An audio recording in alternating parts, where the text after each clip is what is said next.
Varicose veins తో బాధపడుతున్నారా? మన ఏవిస్ హాస్పిటల్లో 4500 రూపాయల లేజర్ స్కానింగ్ ఉచితం. నమస్తే రమగారు. నమస్తే జయ. రమగారు, మనం పంచభూత లింగాల గురించి మాట్లాడుకుంటున్నాం. ఈ రోజు ఏ లింగం గురించి అండి? 4వది వాయులింగమైన శ్రీకాళహస్తి. ఆ శ్రీకాళహస్తీశ్వరుడి గురించి చెప్పుకుందాం. శ్రీకాళహస్తి కూడా విశాలమైన పెద్ద దేవాలయం, పరమ పురాతనమైనది. ఎప్పటితో ఈ శ్రీకాళహస్తికి ప్రత్యేకంగా చెప్పబడేది శ్రీకాళము హస్తి.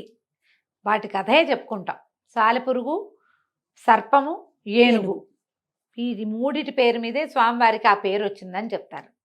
ప్రఖ్యాతుడైన అర్జునుడి యొక్క అంశస్వరూపంగా జన్మించిన భక్త కన్నప్ప, అతని గురించి కూడా మనం శ్రీకాళహస్తి కాళహస్తీశ్వర మహత్యంలో అతని కథ కూడా చెప్పుకుంటాం. అయితే మనకి సువర్ణముఖి నదీ తీరంలో వెలిసి ఉన్నాడు స్వామి. మనకి శ్రీకాళహస్తి కథ ఎలాగో తెలుసని పెద్దగా పురాణ గాథ, పురాతన గాథలోకి నేను వెళ్ళటల. ఓ సాలెపురుగు, మన తర్వాత పాము, ఏనుగు స్వామిని సేవించేవి. ఒక శివలింగ స్వరూపంలో ముందే వెలిసి ఉన్న స్వామిని వాటికి మోక్షం ఇచ్చాడు ఈ క్షేత్రంలో.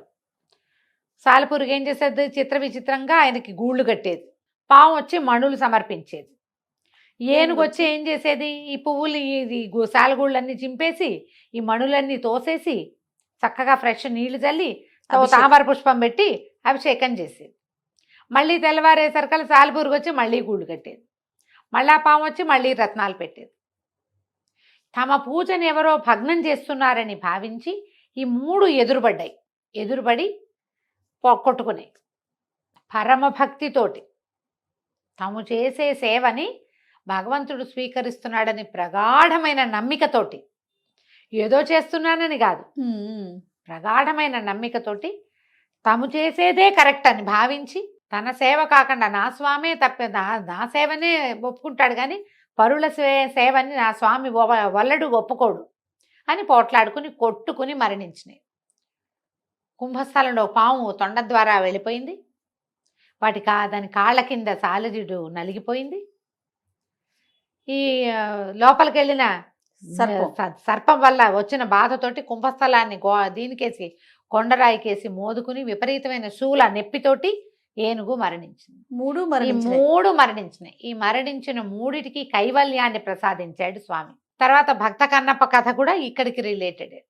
తను కొలుస్తున్నటువంటి లింగమూర్తికి అద్భుతమైన నేత్రాలు ఉండటం, ఆ నేత్రాల్లోంచి నెత్తురు కారుతుంటే ఏదో జబ్బు చేస్తుందని భావించి మాంసాహారాన్ని నివేదన చేస్తూ ఫ్రెష్ లేడి మాంసం తెచ్చి పెట్టాడట ఆయన. తన రుచి చూసి అట్లా నివేదన చేసి ఈ నేత్రాలకి, ఆ కంటికి కన్ను మందని తన కళ్ళు పెరికి స్వామికి సమర్పించిన వాడు భక్త కన్నప్ప. అతనికి కూడా మోక్షం వచ్చింది. అర్జునుడు ఇతనిలాగా జన్మించాడని ఒక కథనం చెప్తారు. అవును కాదు, అతను ఒక భక్తుడు. అయితే వీళ్ళందరికీ మోక్షాన్ని ప్రసాదించిన వాడే ఈ శ్రీకాళహస్తీశ్వరుడు. వాటి పేరు మీదే శ్రీకాళము, హస్తి, వీళ్ళ ముగ్గురికి మోక్షాన్ని ఇచ్చిన స్వామిగా శ్రీకాళహస్తీశ్వరుని చెప్తారు. అయితే ఇది మనం ఇప్పుడు చూస్తున్న దేవాలయము 5వ శతాబ్దంలో, లోపలి భాగం 5వ శతాబ్దంలో కట్టబడింది గర్భగుడి. బయట ఉన్న దేవాలయం అంతా 11వ శతాబ్దంలో కట్టబడింది. మనం ముందు చెప్పుకున్నట్టే చోళులు ఈ దేవాలయాన్ని నిర్మించారు. తర్వాత మన కృష్ణదేవరాయల కాలం, విజయనగర సామ్రాజ్యం వాళ్ళు కూడా ఈ మిగిలిన దేవాలయాన్ని కొంత సరిచేశారు. చోళులు, విజయనగర రాజులు కలిసి నిర్మించిన ప్రఖ్యాతమైన కాళహస్తీశ్వర దేవాలయాన్ని చూస్తున్నాం మనం ఇప్పుడు. అయితే దేవాలయం చాలా విశాలంగా పెద్దదిగా కనపడుతుంది. 4 ద్వారాలు, 4 గోపురాలు ఉన్నాయి. దేవాలయం దక్షిణాభిముఖంగా కనిపిస్తుంది. అయితే ఈ 4 లోపల ఈ 4 దిక్కుల్లో 4 దైవాలు మనకి దర్శనమిస్తారు. దక్షిణాభిముఖంగా ఉన్నటువంటి దక్షిణామూర్తిని మనం చూస్తాం లోపలికి వెళ్ళేసరికి.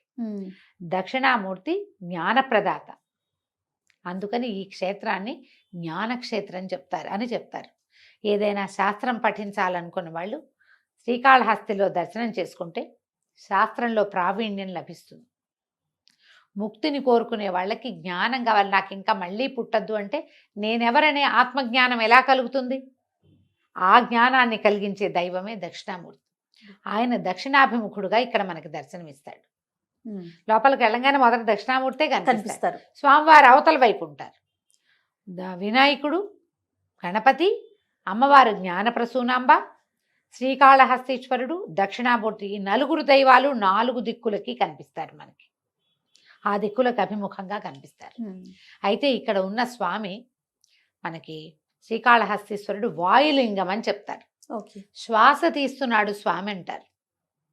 ఆయనకి కుడివైపుగా ఉన్నటువంటి దీపాలు రెపరెపలాడుతూ ఉంటాయి.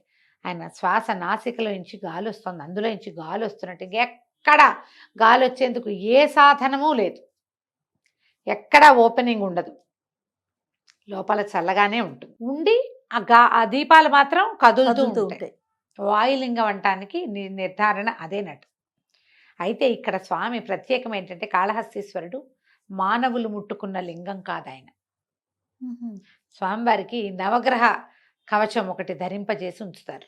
ముట్టుకోరు ఆయన్ని, ముట్టుకోరు, అభిషేకం చేయరు.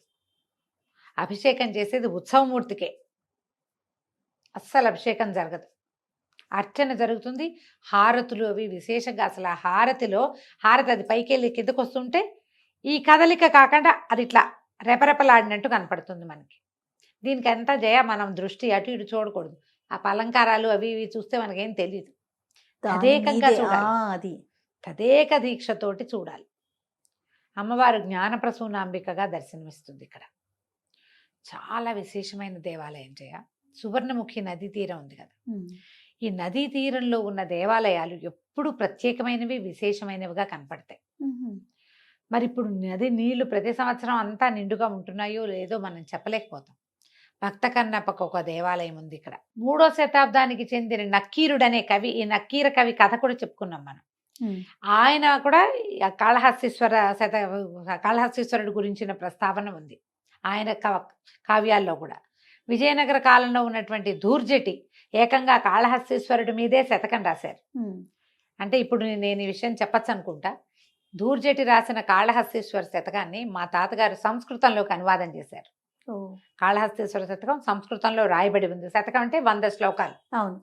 సో ఇప్పుడు సంస్కృత అకాడమీ వాళ్ళు, హైదరాబాద్ మన తెలంగాణకు చెందిన సంస్కృత అకాడమీ వాళ్ళు తాతగారు రాసిన శతకాలన్నీ పుస్తకంలాగా వేస్తున్నారు. అందులోనే ఈ కాళహస్తీశ్వర శతకం కూడా ఉంది.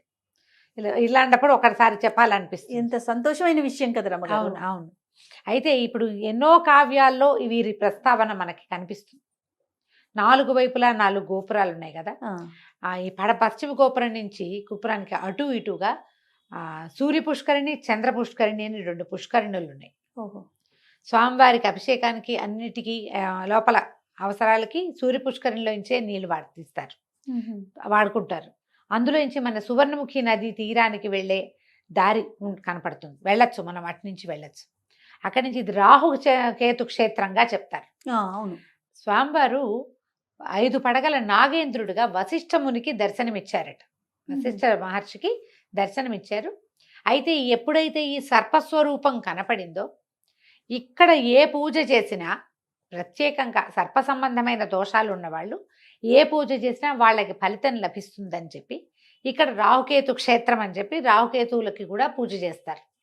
మనకి రాహుకేతు క్షేత్రంగా ఇక ఎక్కడ ఏది కనపడదు.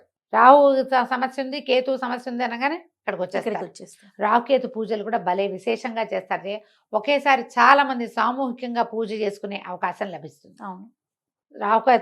రాహుకాలంలో చేస్తారు కదా. దానివల్ల ఇక్కడికి విశేషంగా జనం రావటం మనకు కనిపిస్తుంది. శ్రీకాళహస్తీశ్వరుడి దర్శనం ఎలాగుందా, రాహుకేతు పూజల కోసమే ప్రత్యేకంగా ముందే టికెట్లు బుక్ చేసుకోవడం అంతా వెబ్సైట్లో వచ్చినాయి కదా, అవకాశాలు బాగా ఉన్నాయి. అయితే పాతాళ విఘ్నేశ్వరుడి దేవాలయం ఒకటి ప్రత్యేకంగా కనపడుతుంది. ఒక సన్నటి నడవాలాగా ఉంటుంది. ప్రధాన ద్వారానికి దగ్గర నుంచే పాతాళ విఘ్నేశ్వరుని చూడొచ్చు. ఈ పాతాళ విఘ్నేశ్వరుడిని దర్శనం చేసిన వాళ్ళకి పునర్జన్మ ఉండదు. ఈ జన్మలో ప్రఖ్యాతి పొందుతారు. అంటే ఏదైనా ఉంటే ఒట్టిగా ప్రఖ్యాతి ప్రతి వాళ్ళు చూసిన వాళ్ళంతా ఎలా పొందేస్తారు అని ఒక ప్రశ్న వస్తుంది. మనకి ఏదైనా ఒక విద్య ఉన్నవాళ్ళు తమ విద్యలో ప్రఖ్యాతి పొందాలని భావిస్తే వాళ్ళు ఈ విఘ్నేశ్వర దర్శనం చేయాలని చెప్తారు. దేవాలయం అంతా చక్కటి శిల్పకళ విశేషంగా కనిపిస్తుంది. ఆ స్వామిని చూడడం కూడా మనకి ఇట్లా పొడుగ్గా ఉన్నటువంటి లింగం ఇట్లా కట్లు కట్లుగా కనిపిస్తుంది. అది నవగ్రహ కవచాన్ని ధరింపజేశారు. ఈ నవగ్రహ కవచం ధరించిన శివలింగం ఎక్కడా కనపడదు మనకి, ఈయనొక్కరే కనిపిస్తారు. అందుకని నవగ్రహాలు గ్రహదోషాలు ఉన్నవాళ్ళు ఈ స్వామివారిని దర్శిస్తే గ్రహదోషాలు, తతిమా గ్రహాల దోషాలు తొలుగుతాయి. రాహుకేతు సమస్యలు ఉన్నవాళ్ళు రాహుకేతు పూజ చేసుకుంటే ఈ క్షేత్రంలో ఆ ఫలితం కూడా లభిస్తుంది. ప్రత్యేకంగా మనకి అనేక మంది ఋషులు ప్రకటించిన అంటే ప్రతిష్ఠించినటువంటి అనేక లింగాలు దర్శనమిస్తాయి. వెంకటేశ్వర స్వామి, తర్వాత ఏమో వరదరాజస్వామి, తర్వాత వీరరాఘవ స్వామి, వీళ్ళు ముగ్గురు కూడా దర్శనమిస్తారు. తర్వాత ఎన్నో తీర్థాలు ఉన్నాయట, 36 తీర్థాలు ఉన్నాయని చెప్తారు ఇక్కడ. ఓహో. మూక తీర్థం అని ఒక తీర్థం ఉందట. ఈ మూక తీర్థంలో గనక స్నానం చేస్తే, ఆ తీర్థాన్ని తీసుకుంటే గనక ఏదైనా నత్తి వాచా దోషాలు ఉన్న వాళ్ళకి ఆ దోషాలు తొలుగుతాయని చెప్తారు. ఎన్ని దోషాలు తొలగిస్తుందో చూడు శ్రీకాళహస్తి. దర్శనం లోపల మనకి నాయనార్లుగా చెప్పుకున్న గొప్ప గొప్ప వాళ్ళ పేర్లు చెప్పుకున్నాం. అప్పర్ జ్ఞాన సంబంధర్, సుందరమూర్తి నాయనార్, వాళ్ళందరూ కూడా ఈ దేవాలయాన్ని దర్శనం చేసుకున్న ఆనవాళ్ళు ఉన్నాయి. ఈయన మీద రకరకాల తేవారాలు, ఏవో పద్యాలు పాటలు పాడినవి కూడా కనిపిస్తాయి. తమిళ సాంప్రదాయపు పోకడలు అక్కడక్కడ కొంచెం కనబడిన తక్కువే, తెలుగే ఎక్కువగా ఉంటుంది. కొంచెం మద్రాసుకి దగ్గరగా ఉంది కదా, చెన్నైకి దగ్గర ఉండటం వల్ల కొంచెం తమిళ పోకడలు ఉన్నా కూడా పూర్తిగా తెలుగు విధానమే మనకి కనిపిస్తుంది. తప్పకుండా దర్శించుకోవాల్సిన క్షేత్రాల్లో గ్రహదోషాలు పోగొట్టుకునేందుకు అవకాశం ఇచ్చేటువంటి మోక్షప్రదాత అయిన పరమేశ్వరుడు నవగ్రహ కవచాన్ని ధరించి కనపడే ఏకైక క్షేత్రమైన ఈ కాళహస్తిని తప్పకుండా దర్శనం చేయండి. మనం తిరుపతి వెళ్తే ఈజీగా చూడగలుగుతాం. మనకి ఏ దోషాలు లేవు. స్వామి అయినా కూడా ఉన్నవి కూడా పోతాయి. ఏమైనా రావాల్సినవి కూడా రేపు వచ్చేవి అవి కూడా మనకి తగ్గిపోతాయి. నమస్తే. నమస్తే జయ. రమ్మగారు, మనం పంచభూత లింగాలు చెప్పుకుంటున్నాం. ఈ రోజు ఏ దేవస్థానం గురించి చెప్తారు, ఏ ఆలయం గురించి? పంచభూత లింగాల్లో రెండోదైనటువంటి జలలింగం. ఎందుకంటే పృథివీ అప్పు, జలం కదా, నీటిలో నుంచే భూమి పుట్టింది, భూమి బయటకు వచ్చింది అంటారు. ఈ జలలింగం గురించి చెప్పుకుందాం. ఈయన ఎక్కడున్నాడు? జంబుకేశ్వరంలో ఉన్నాడు. ఈ జంబుకేశ్వరం ఎక్కడుంది? తమిళనాడులో తిరుచిరాపల్లికి దగ్గరలో ఉంది, ఒక 11 కిలోమీటర్ల దూరంలో ఉంది. సింపుల్గా చెప్పాలంటే శ్రీరంగం పక్కనుంది. శ్రీరంగం పక్కనే ఈ దేవాలయం మనకి దర్శనమిస్తుంది. చాలా పెద్ద దేవాలయం ఇది కూడా. చోళుల కాలంలోనే నిర్మించబడింది. శ్రీరంగనాథుడి కంటే ముందు నుంచే ఈయన ఉన్నాడని ఒక ప్రతీతి. చాలా అద్భుతమైన దేవాలయం. అయితే ఇప్పుడు జలలింగం అని చెప్తాం. జలలింగం అనగానే ఏమనిపిస్తుంది మనకి? ఇప్పుడు సైకతలింగం, పృథ్వీలింగం అయినటువంటి ఏకాంబరేశ్వరుడు ఇసుకతో నిర్మించబడినవాడు. అనగా నీటితో ఉన్నాడేమో అయ్యవారు అనిపిస్తుంది. నీటి మీద ఉంటారు కదండి. నీటి మీద ఉంటాడు. నీరు ఊరుతూ ఉంటుంది ఆయన కింద నుంచి. ఎక్కడి నుంచి ఊరుతుందో మనకు తెలియదు. కాణిపాకంలో కనుక వినాయకుని కింద బావి మీద ఉంటారంటారు కదా ఆయన. అలా అక్కడ ఆయన బావిలో వచ్చినట్టుంది కథనం ఉంది. ఇక్కడ అట్లా లేదు. దీనికి అద్భుతమైన పురాణ గాథలు 2 చెప్తారు. పురాణ గాథ చాలా అద్భుతమైంది.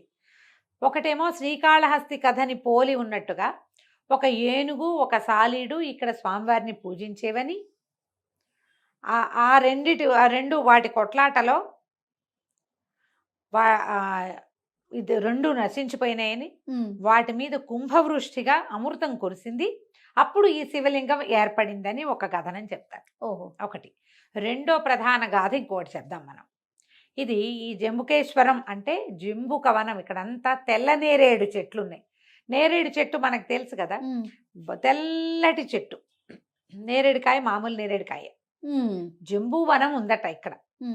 అయితే ఏమైంది, శంభుడు అని ఒక మహర్షి, ఒక ఆయన ఈ జంబూ వనంలో తపస్సు చేసుకునేవాడు.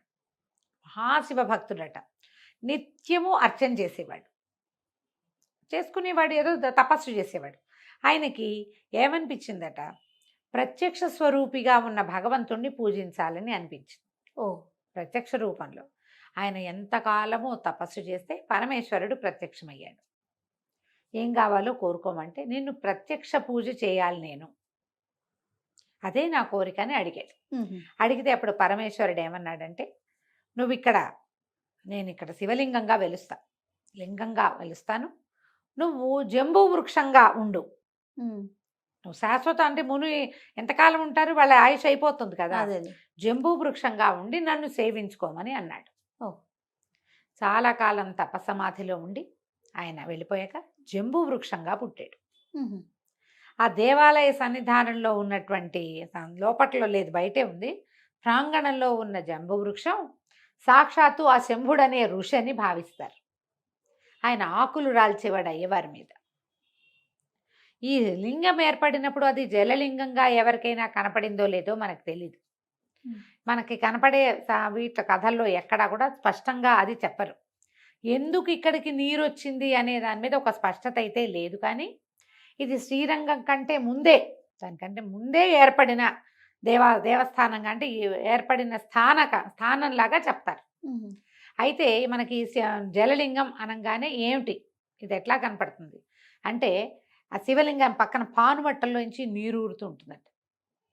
పూజ అంతా అయిపోయాక ఒక చక్కటి అంగవస్త్రాన్ని పానువట్టం మీద పరుస్తారు. కాసేపటికి పానువట్టం మీద ఆ వస్త్రం తీసి పిండితే చెంబెడి నీళ్ళు వస్తాయి. బట్ట తడిసిపోతుంది.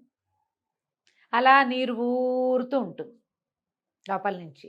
దాని కింద నది ఉందని కానీ లేకపోతే మన బాగుందని కానీ చెప్పబడలేదు. ఎక్కడి నుంచి వస్తాయో తెలీదు. ఇది కావేరీ నదీ తీరంలోనే ఈ దేవస్థానం ఉంది. అయితే తీరం అంటే ఆనుకునేం లేదు, ఒక మాదిరి దూరంగానే ఉంది. ఈ కావేరీ నదిని ఈ ప్రాంతంలో పొన్ని అని పిలుస్తారు. బంగారు నది. పొన్నం అంటే తెలిసిందే కదా మనకి, బంగారు నది. ఈ పొన్నిలో స్నానం చేసి జంబుకేశ్వరుని సేవిస్తే సద్యో విముక్తి లభిస్తుంది. ఈ జన్మలో స్నానం చేసి అర్చన చేసిన వాడు ఇక మళ్ళీ పుట్టడని చెప్తారు. దీన్ని ఏనుగులతోటి, ఈ నేరేడు పళ్ళు తినడానికి వచ్చేటువంటి ఏనుగులు, దీనికి ఏదో తిరుమేవకాయ, తిరుక్కావలి అలాంటిది ఏదో పేర్లు ఉన్నాయి, తమిళ పేర్లు. ఏనుగుల చేత పూజించబడివట శివుడు. శివలింగం వెలిసింది, ఆ ఏనుగులు వస్తుండేవి. ఇవంతా మన నేరేడు పళ్ళ కోసం ఏనుగులు వస్తాయి కదా, ఆ ఆకులు కోసి స్వామివారి మీద వేసేవట. నీరు తెచ్చి పొన్నిలోంచి నీరు తెచ్చి శివలింగానికి అభిషేకం చేసి కొన్ని నేరేడు ఆకులు స్వామివారి మీద వేసి, అదే పత్రి. ఓహో. మామూలుగా మనం మారేడాకులు పత్రిగా భావిస్తాం, ఇక్కడ నేరేడాకు కూడా పత్రి. ఎందుకంటే ఆ చెట్ల మధ్యలోనే ఈయన వెలిసి ఉన్నాడు. పెద్ద విశాలమైన ప్రాంగణము 5 ఎకరాల స్థలంలో ఉంది. ఒక 5 ప్రాకారాలు, 7 గోపురాలు ఉన్నాయి. గోపురాలు కూడా పెద్ద పెద్ద గోపురాలు. లోపల అయ్యవారితో పాటుగా వెనకాల నవగ్రహ కిటికీ అంటే ఒక గవాక్షం ఒకటి ఉంటుంది, ఒక కిటికీ, నవద్వార గవాక్షం అంటారు దాన్ని. ఏమిటో అలా ప్రత్యేకమైన పేర్లు ఉన్నాయి. విశాలంగా కనపడుతుంది, అతి పెద్ద గుడి. తప్పకుండా చూడవలసిన క్షేత్రాల్లో ఇదొకటి. అయితే ఇక్కడ ఇంకొక విశేషం ఏముందంటే, అమ్మవారు ఇక్కడ అఖిలాండేశ్వరి స్వరూపంలో దర్శనమిస్తారు. మనం అక్కడక్కడ చూస్తాం నిలబడి ఉన్న అమ్మవార్లని. అవును. ఈమె ఇక్కడ స్థానక భంగిమలో ఉంటుంది. పూర్వమట ఉగ్రరూపిగా ఉండేది. ఇది ఏనాటి కదా, ఆదిశంకర్లకి ముందు. శంకరాచార్యుల వారు 9-10 శతాబ్దాలకు చెందినవారు కదా, 9వ శతాబ్దం. దాని ముందు అమ్మ ఉగ్రరూపిగా ఉండి ఆమె యొక్క శోధన విపరీతంగా ఉండేది. రాత్రిళ్ళు తిరగటము, బయటికి వచ్చేయటము అలాంటివి ఉండేవట. అయితే ఆదిశంకర్లు వచ్చి ఈ అమ్మని చూసి ఈమె ఉగ్రరూపిగా ఉందని కొంతకాలం ఇక్కడ తపస్సు చేసి ఆమె ఉగ్ర శక్తిని కొన్ని కళలు తగ్గించారట. ఆమె దగ్గర ఒక శ్రీచక్రాన్ని కూడా స్థాపించారు. దాంతో అమ్మవారి నుంచి ఉగ్రకళ తగ్గి శాంత కళ కనపడుతూ ఉంటుంది. మనం ఇది ఎంత ప్రత్యేకమైన విషయం చేయ. మరి భగవంతుడిని ప్రశ్నించే వాళ్ళందరూ ఇలాంటివి విని అర్థం చేసుకోవాలి. ఉందో లేదో మనకు తెలీదు అంటే లేకపోవడం అంటే మనం ఉన్నాంగా, అంతే కదా, మనం ఉన్నాం. మన ముందు తరాల వారికి చెందినటువంటి ఆదిశంకరులు ప్రతి దేవాలయంలో ఆయన ఎక్కడెక్కడికి వెళ్ళారో అన్ని చోట్ల ఈ కళలు హెచ్చటమో తగ్గించటమో, ఓ శ్రీచక్ర స్థాపన చేయటం, జనాకర్షణ యంత్రాలు స్థాపించటం, అవును, ఇలాంటివి ఎన్ని గాథలు వింటాం. లేదని మనం ఎలా అనగలం? అదే శంకర్లు రాసిన స్తోత్రాలు చూస్తాంగా మనం. అది మన మానవ రూపంలోనే జన్మించారు కదా, జన్మించారు కదా, మనం ఉందేగా. అవును, ఎప్పుడో అదేమిటి మన ముందు యుగం కాదు, మన యుగంలో. అవునండి, మన ముందు ఈ కాలడిలో ఇలా బంగారు ఉసిరికాయలు కాయించారు, కురిపించారు. అవి ఇల్లు వాకిలి అన్నీ కనపడుతున్నాయి. అవును, ఈ దేవాలయం ఇదివరకు అలా ఉండేది, ఇప్పుడు ఈయన వచ్చాక ఇలా మారింది, దానికి శాసనాలు ఉన్నాయి. ఎంత వివరంగా ఉంది కదా. అయితే ఈ జలలింగంగా అసలు నాకు తిరుపతిలో ఉన్నప్పుడు కూరలు కొనడానికి వెళ్తుంటే చొక్కలింగం అప్పులింగం అని ఇద్దరు బ్రదర్స్ ఉండేవాళ్ళు. ఉమ్, అప్పులింగం అతని పేరు. నాకు అర్థమయ్యేది కాదు, ఏమిటి ఈ పేరు ఇలా పెట్టుకున్నారు, తమిళ పేర్లు అలా ఉంటాయని. అప్పటికి వీటి మీద అంత అవగాహన లేదు. అదే ఈయనే అప్పులింగం, ఆహా, ఈయన అప్పులింగం జంబుకేశ్వరుడు. అంటారు. అప్పు అంటే సంస్కృతంలో నీరు, ఆపహ ఆ, అంటే నీరు. ఆ, ఇప్పుడు పృథివీ, ఇప్పుడు నేను సంస్కృతిలో చెప్తా కదా, పృథివీ అప్పు, తేజో వాయురు ఆకాశాలు, ఆ అప్పే ఈ అప్పు. ఓ, జలలింగం. ఉమ్, ఈ పేర్లు పెట్టుకుంటారు బాగా విశేషంగా. ఈ అఖిలాండేశ్వరి సన్నిధానాన్ని దర్శనం చేయటం, ఆ పొన్ని నదిలో స్నానం చేసి జలలింగేశ్వరుడు, ఈ జంబుకేశ్వరుణ్ణి పూజించిన వాళ్ళకి సద్యో విముక్తి కలుగుతుంది. ఈ జీవితం నుంచి మనం ఇదవుతాము. ఉమ్, చాలా ప్రత్యేకమైన దేవస్థానాల్లో ఈ జంబుకేశ్వరం కూడా ఒకటి. లైన్గా మొదలుపెట్టి ఉమ్, మొదట కాంచీపురము, తర్వాత జంబుకేశ్వరము, తర్వాత అరుణాచలము, ఉమ్, ఆ తర్వాత ఏమో కాళహస్తి, చివరికి చిదంబరము. ఈ లైన్ ప్రకారం చూడొచ్చు. ఓహో, లేదా మీరు పైనుంచి వచ్చినా సరే, ఆకాశము దగ్గర నుంచి వచ్చినా సరే, ఆకాశము, వాయువు, అగ్ని, జలము, ఆ తర్వాత భూమి చూసినా ఇవరాయి దబరాయిగా చూడకుండా ఒక లైన్ ప్రకారం చూడండి. ఓకే, విశేషమైన దేవస్థానంగా కనపడుతుంది. అన్ని ప్రత్యేకంగా శిల్పాలు, రకరకాల దేవతా విగ్రహాలు, పురాతనమైన శిల్పకళ. శ్రీరంగనాథుడే పురాతన దేవస్థానం. అవును. ఆయన కంటే ముందు ఎవరైనా శ్రీరంగం వెళ్తే దగ్గరలోనే ఉంది కాబట్టి ఖచ్చితంగా. జంబుకేశ్వరాన్ని కూడా తప్పకుండా దర్శించండి. అలానే రమ్మగారు నమస్తే. నమస్తే. రమ్మగారు, మనం పంచభూత లింగాలు చెప్పుకుంటూ ఉన్నాం. మూడవది మూడోది అగ్ని. అగ్నిలింగం. అగ్నిలింగం అనగానే మొత్తం తెలుగు వాళ్ళందరిలోనూ ప్రచారంలో ఉన్న అరుణాచలేశ్వరుడు. మిగతా పంచభూత లింగాల్లో వేటి మిగిలిన- గురించి అవగాహన ఉన్నా లేకపోయినా, దర్శనం చేసుకున్నాం లేదు అనే ఆలోచన ఉన్నా, అరుణాచలం అసలు మాత్రం మాత్రం ఖచ్చితంగా మనం వెళ్ళి తీరాల్సిందే. రమ్మగారు అంటే ఇట్లా అనొచ్చు అనకూడదు, ఒక్కసారి దర్శనం కోరుకోవచ్చు. ప్రతి నెల వెళ్ళిపోయేవారు ఉన్నారండి. బస్సులో అక్కడట వెళ్ళిపోతున్నారు. అక్కడట మైకుల్లో చెప్తున్నారంట, దయచేసి నెల నెల రామాకండి, అయ్యో రామ. కొత్త భక్తులకి అవకాశం ఇవ్వండి. అంటే అవకాశం ఉండాలి కదా అందరికీ. అంటే మరి ఇలా అనకూడదేమో కానీ ఇదంతా ప్రవచనకర్తల ప్రభావమే చేయ. అది సంతోషించదగ్గ విషయమే అయినా కూడా కాకపోతే ఎక్కువ స్ట్రెస్ చేయబడింది అరుణాచలం. ఆ, ఐదింటిని స్ట్రెస్ చేసి ఉండొచ్చు కదా. బాగుండేది కదా, అవునవును. జంబుకేశ్వరంలో జనం తక్కువ ఉంటారు. ఆ, ఆ తమిళనాడు వాళ్ళే వస్తారు, తెలుగు వాళ్ళు పెద్దగా కనపడరు. ఆ, చిదంబరంలో తెలుగు వాళ్ళు పెద్దగా కనపట్టల్లా. ఏం అక్కడికి వెళ్ళరు, అవును. అక్కడ కూడా వెళ్ళాలిగా. రమ్మగారు, నేను చిదంబరం వెళ్ళాను మొన్న, లాస్ట్ 2 months వెళ్ళావా? బ్యాక్. మనిషి లేదు, లేరండి. మనుషులు ఉండరు. ఏదో అట్లా ఉంటాడు అయ్యవారు నిరామయంగా. స్వామి పాపం ఎవరు రారు. మామూలుగా మనము దేవాలయాలకి రెగ్యులర్ గా మనం మన ఇంటి దగ్గర వాటికి ఎలా వెళ్తాం, ఎలా జనం ఉంటారు, అంతే అంతే ఉన్నారండి. అంతే. జంబుకేశ్వరంలో కూడా అంతే. అదే అనుకున్నాను నీకు నేను. కంచిలో కొంచెం పర్వాలా, ఆ. కానీ తక్కువే. వీటితో కానీ కంపేర్ తక్కువే. చేసుకుంటే కంచి కొంచెం పర్వాలేదు. అవును, నిజం. కాళహస్తి మనకి తిరుపతి నుంచి కాళహస్తి, కంచి అందుబాటులో ఉండటంతో విశేషంగా ఉంటాయి. అవును. సరే, రాహుకేతు క్షేత్రం అని కొంచెం ఆ, అక్కడికి బాగా అది, వెళ్తారు. అది. కానీ చూడవలసిన క్షేత్రాలు చాలా ఉన్నప్పుడు అన్నీ చూసి మనం జీవన సాఫల్యాన్ని ఎందుకు పొందము, ఒక చోటకే ఎందుకు వెళ్తాము? స్మరణ మాత్రంతో ముక్తినిచ్చే క్షేత్రమైన అరుణాచలానికి ప్రతి నెల వెళ్తే గానీ మనకి నిష్కృతి లేదన్నట్టుగా ఎందుకు ప్రవర్తిస్తాలి? అవును రమ్మగారు. కొత్త భక్తులకు అవకాశం ఇవ్వాలి. అవకాశం నేను ఇవ్వాలి. కూడా ఈ మధ్య 12 సార్లు వెళ్ళాం అరుణాచలం అని చెప్పారు ఒకరు. నేనంట మాలాంటి వాళ్ళకు కూడా అవకాశం ఇవ్వచ్చు కదా. 12 సార్లు మీరు ఒకరు వెళ్తారా కారు, భార్య భర్త, ఇంకోళ్ళు ఎవరో చుట్టం, ఈసారి ఈ చుట్టం, ఇంకోసారి ఇంకో చుట్టం, వీళ్ళంతా పౌర్ణమి నాడు ప్రదక్షిణం. లక్షల మంది పౌర్ణమి నాడు ప్రదక్షిణం చేస్తున్నారు. తమిళనాడు నీకు తెలుసు, 20 ఏళ్ల క్రితం అరుణాచలంలో అప్పుడప్పుడు పౌర్ణమి నాడు కొంచెం జనం ఆ మాత్రం కనపడేవాళ్ళు. అవును. ఇప్పుడు ఆ మాత్రం అన్నది లేనే లేదు. అరుణాచలేశ్వరుడు విసిగిపోయి లేచక్క వెళ్ళిపోతాను నేను ఇక్కడ ఉన్నావు అనేలాగా చేస్తున్నాం. వెళ్ళండి, మంచిదే.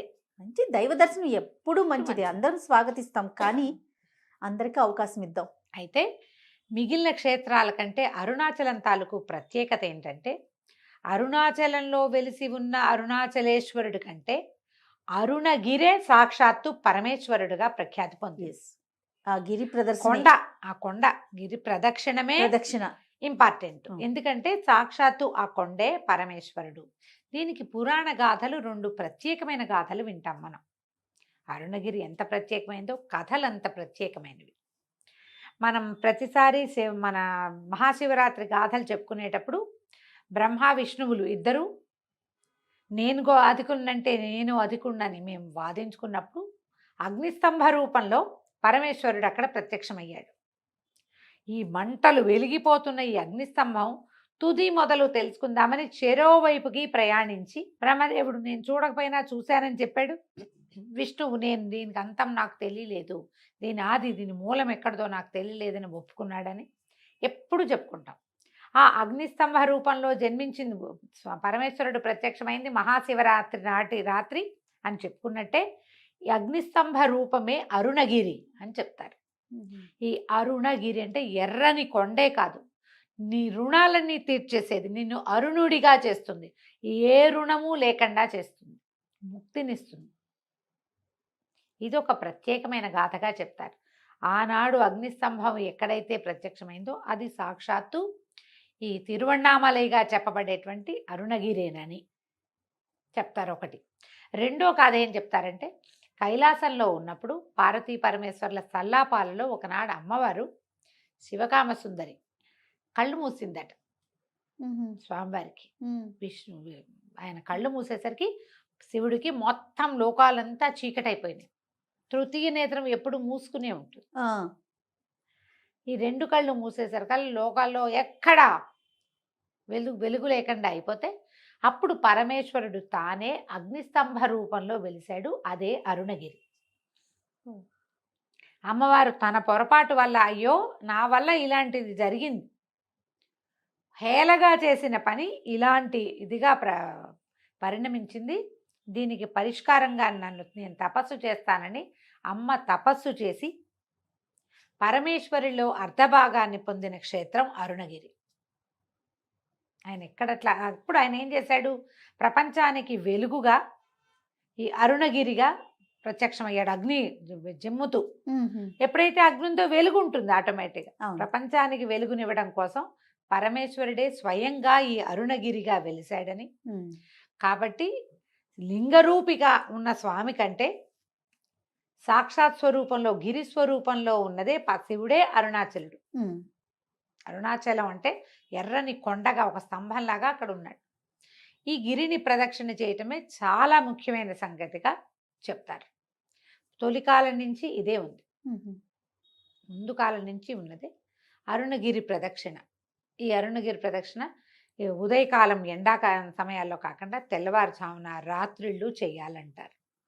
ఇక్కడ వేడిగా ఉంటుంది, ఈ ప్రత్యేకత చెప్తారు.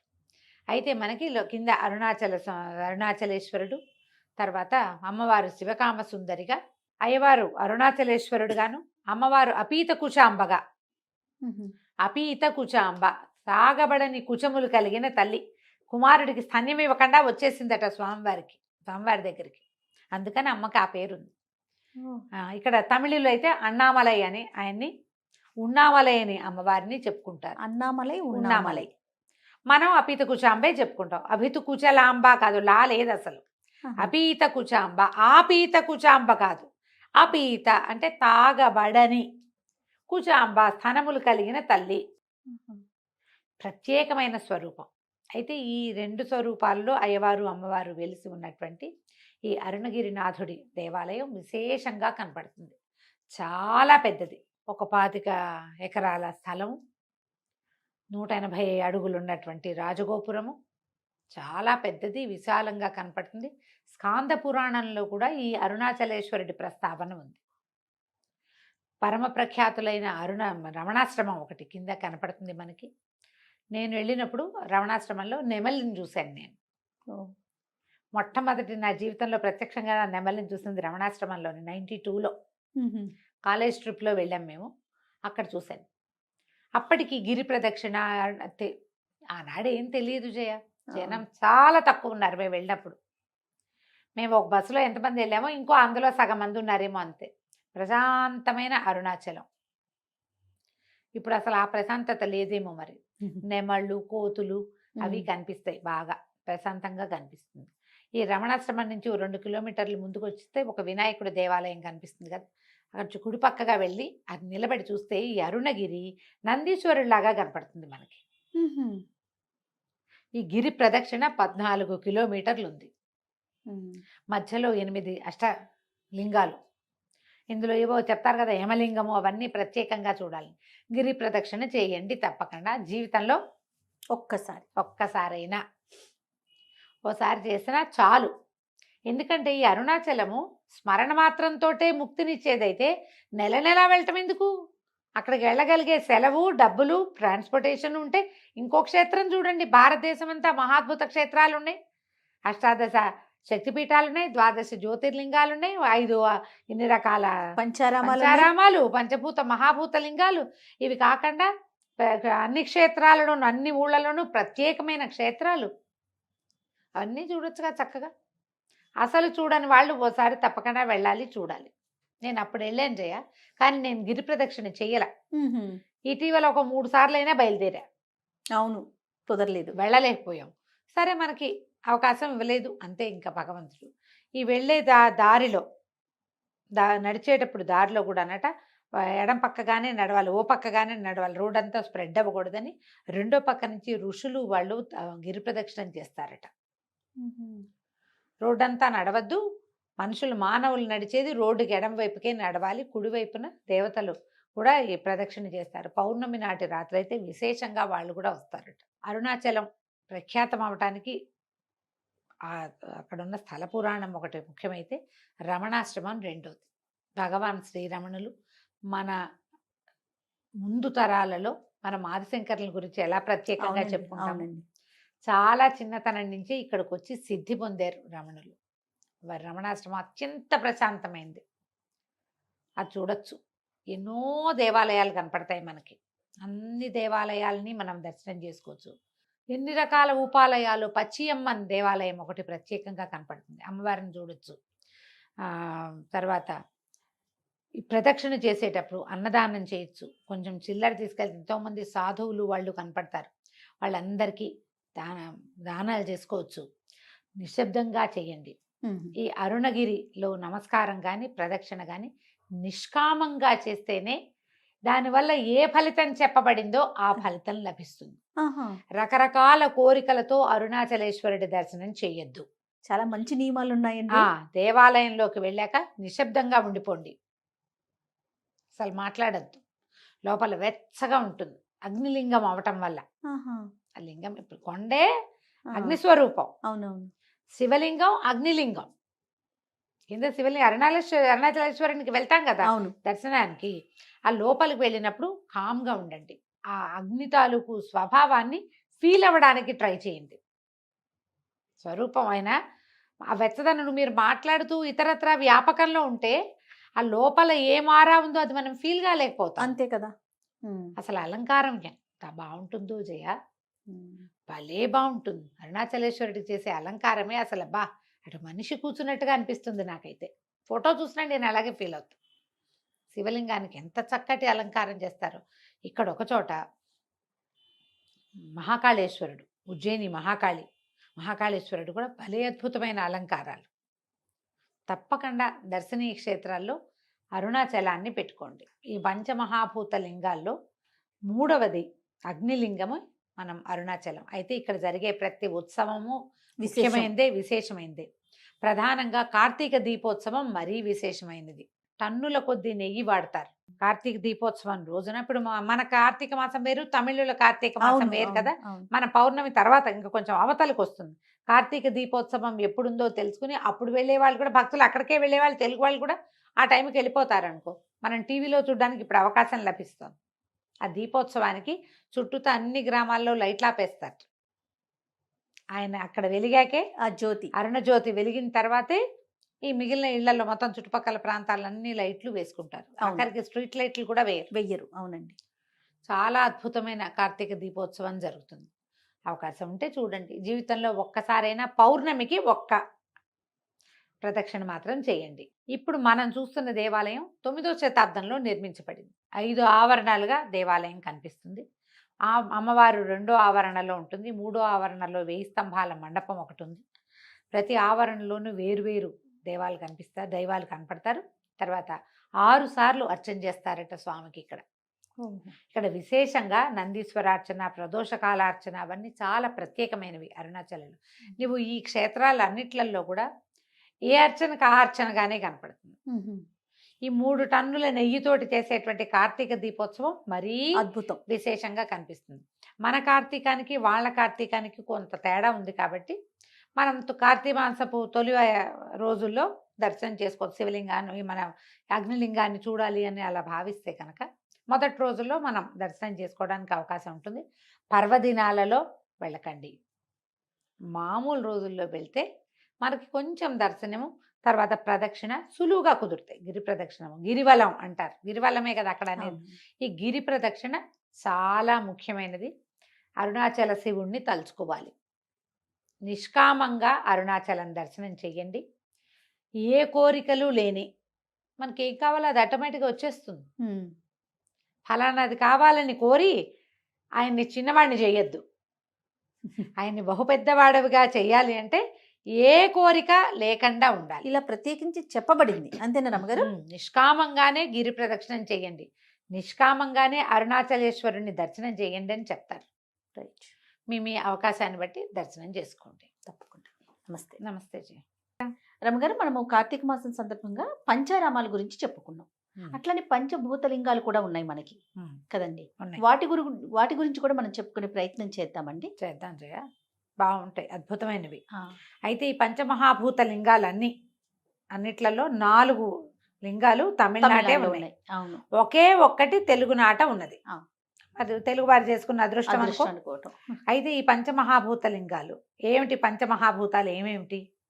పృథివ్యప్తేజో వాయురాకాశాలు. పృథివి అంటే నేల, అప్పు అంటే నీరు, నేల నీరు. తేజ అంటే అగ్ని, వాయువు ఆకాశము, గాలి ఆకాశము. ఈ 5 వీటితోటే మనం నిర్మించబడ్డాం. శరీరం పంచభౌతికమైనది. ఇవే మన తాలూకు జీవితానికి సాక్ష్యాలు. ప్రపంచం వాటితోటే నిర్మించబడి ఉంటుంది. మానవ దేహం దాంతోటే నిర్మించబడి ఉంటుంది. ఈ వీట్లలో ఈ 5 మహాభూతాల తాలూకు ప్రత్యక్ష సాక్ష్యాలుగా ఉన్నటువంటి ఈ మహాభూత లింగాల్ని జీవితంలో ఒక్కసారైనా చూడాలని చెప్తారు. ఓకే. మనం చూడాల్సినవి ఎన్ని ఉన్నాయి చూడు భారతదేశంలో. అవునండి. ఇవన్నీ చూడాల్సిందే. మనం పంచారామాలు చెప్పాము, చూడాల్సిందే. జ్యోతిర్లింగాలు చెప్పాము, చూడాల్సిందే. చార్ధామ యాత్ర చేయవలసిందే, అంతేనా? తర్వాత 18 అష్టాదశ శక్తి పీఠాలు చూడాల్సిందే. ఇవన్నీ చూడాల్సినవే అంటే అని ఎందుకు మనని అటువైపుకు తీసుకెళ్తున్నారు మన వాళ్ళు? తోటల తోటలు, కాశ్మీర్ చూడాల్సిందే, ఇంకేదో చూడాల్సిందే అని అనరు. చూస్తే చూడు, ఇవి చూడవలసిందే. అంటే మానవుడి ప్రయాణం, నువ్వు ఎక్కడికి వెళ్ళినా నువ్వు చేరవలసిన చివరి లాస్ట్ అబౌట్ ఏమిటి? దైవం. అంతే. స్వామి వైపు మనం నడవాలి. మనని ఎవరు పుట్టించారో, మనలో నిరంతరం వెలిగేటువంటి భగవదాత్మ ఏదైతే ఉందో, చిదాత్మ, దాని దగ్గరికి చేరటం. అంతే.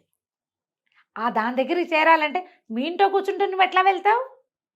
ఇంట్లో కూర్చుంటే వెళ్ళవు. అవి ఎక్కడున్నాయో అక్కడికి వెళ్ళాలి. ఆ వైపు అడుగులు వేయాలంటే, మన ఆధ్యాత్మిక ప్రగతి మనం సాధించాలంటే ప్రగతి పథంలోకి అడుగులు వేయాలి. ఆ అడుగులు వేయించేందుకే మన చుట్టుపక్కల ఎన్నో దేవాలయాలు, ప్రతి చోటకి వెళ్తాం. మనం అట్లా ఆరాలోకి ప్రవేశిస్తూ ఉంటే ఒక్కొక్క అణువు మనలో ఉన్నది మానవత్వం నుంచి దైవత్వం వైపుకి నడిపిస్తుంది, తీసుకెళ్తుందట్టు. తీసుకెళ్ళటం కోసమే ఇవి చెప్పబడ్డాయి. అయితే మన పంచారామాలు ఒకేసారి ఏర్పడ్డవి మనకు తెలుసు. కానీ ఈ పంచమహాభూత లింగాలు ఒకేసారి ఏర్పడ్డవి కాదు. రకరకాల సందర్భాలలో భగవంతుడు తన ఉనికిని చాటడానికి చేసిన ప్రయత్నాల్లో ఇవి ఏర్పడ్డాయి. ఈ ఒక్కొక్క చోట ఒక్కొక్క మహాభూతం, ఈ పంచభూతాల్లో ఒక్కొక్కటి అట్లా కనిపించడం వల్ల ఈ 5టిని ఒక అలైన్డ్గా మనం చెప్పుకుంటున్నాం. ఈ అలైన్మెంట్లో ఒక 3 దేవాలయాలు ఒకే అక్షాంశం మీద ఉండటం, భూమి తాలూకు గరిమినాభి ఎక్కడుందో అక్కడ చిదంబరం దేవాలయం ఉండటం వల్ల ఇవి ప్రత్యేకమైనవిగా భాషిస్తున్నాయి. అయితే ఇటీవల కాలంలో ప్రవచనకర్తల ప్రభావంతో ఇందులో ఉన్న ఒక మహాభూత లింగాన్ని, అగ్నిలింగాన్ని మనం బాగా దర్శనం చేసుకుంటున్నాం. ఎక్కువ వెళ్తున్నారు తెలుగు వాళ్ళు. మిగిలినవి కూడా చూసే ప్రయత్నం చేయాలి. అయితే ఇవి ఏమేమిటి? పృథివీ మొదటిది. మనం భూమి మీద ఉంటాం. అయితే ఆఖరి పుట్టిన భూతం పృథ్వీ భూతమేనని చెప్తారు. కానీ మనం ఈ లైన్లో వెళ్తాం కదా. ఈ పృథ్వీ భూతం ఏమిటి? ఇది ఏకాంబరేశ్వర లింగం. ఇది కాంచీపురంలో ఉంది. ఏకాంబరేశ్వరుడు అంటే మనం కాంచీపురంలో అయితే అమ్మవారు ఉన్నది కంచి. అవును, కాంచి కదా. అమ్మవారు కూడా శక్తిపీఠం కదా రమ్మగారు. శక్తిపీఠం. తర్వాత ఈ అయ్యవారు ఉన్నది శివకంచి. గోవిందరాజు పెరుమాళ్ళు ఉన్నది విష్ణు కంచిగా చెప్తారు. 3 కాంచీపురాలు ఉన్నాయి కంచిలో. మనం అమ్మవారి కామాక్షి అమ్మని దర్శనం చేశాక శివకంచి విష్ణు కంచి చూడమంటారు. శివకంచిగా పేరు పొందినటువంటి ఏకాంబరేశ్వర లింగము పృథ్వీలింగం. తర్వాత అప్పు రెండోది అంటే జలం. ఈ జలలింగం తిరుచిరాపల్లి దగ్గర ఉన్న శ్రీరంగానికి దగ్గరలో ఉన్నటువంటి జంబుకేశ్వరం. తేజస్వలింగం తేజోలింగం అగ్నిలింగంగా ప్రఖ్యాతి పొందిన అరుణగిరి. ఇది కూడా తమిళనాటే ఉంది. మద్రాసు నుంచి ఒక 180 కిలోమీటర్ల దూరంలో ఉంది. తర్వాత తేజో వాయులింగం మన ఆంధ్రప్రదేశ్లో శ్రీకాళహస్తి. కాళహస్తీశ్వరుడుగా అక్కడ జ్ఞానప్రసూనాంబాదేవితో కలిసి స్వామివారు దర్శనమిస్తాడు. చివరిది ఆకాశలింగం. మనం చూడు ఇదంతా ప్రయాణం చేసే చివరికి మన ప్రయాణం ఎక్కడికి? అది శూన్యంలోకి. ఎక్కడికి వెళ్తున్నామో తెలీదు. అక్కడ ఏమీ లేదు. ఆ ఏమీ లేని ఆకాశలింగమే చిదంబరంలో తమిళనాటే ఉంది. ఈ 5 శివలింగాల్ని సంవత్సరానికి ఒకటి పెట్టుకుని చూసినా మంచిది. అరుణాచలానికి ఏంటంటే చాలా ప్రఖ్యాతి పొందటంతో మన వాళ్ళు విరివిగా వెళ్ళి ప్రతి నెలా ప్రదక్షిణ చేసే వాళ్ళుగా ఉన్న వాళ్ళే కనిపిస్తున్నారు. అరుణాచలం స్మరణ మాత్రంతో ముక్తిస్తుందట. తలుచుకుంటే చాలు, తలుచుకుంటే ముక్తి ఇచ్చేస్తుంది. సద్యో విముక్తి క్షేత్రం అది. మరి జనాలు బాగా విపరీతంగా వెళ్తున్నారు. ఈ 5 క్షేత్రాలు ఒకసారి దర్శనం చేసుకోవాలి. సాధారణంగా తిరుపతి వెళ్తే అందరూ కాళహస్తి వెళ్ళిపోతూ ఉంటారు, చాలా మంది వెళ్తారు. సరే, ఒక్కొక్క క్షేత్రం గురించి చెప్తాం. మొట్టమొదటిది పృథ్వీలింగమైన ఏకాంబరేశ్వర లింగం గురించి చెప్పుకుందాం. మనం శివకంచిగా చెప్పుకునే ఏకాంబరేశ్వర లింగం సైకత లింగం.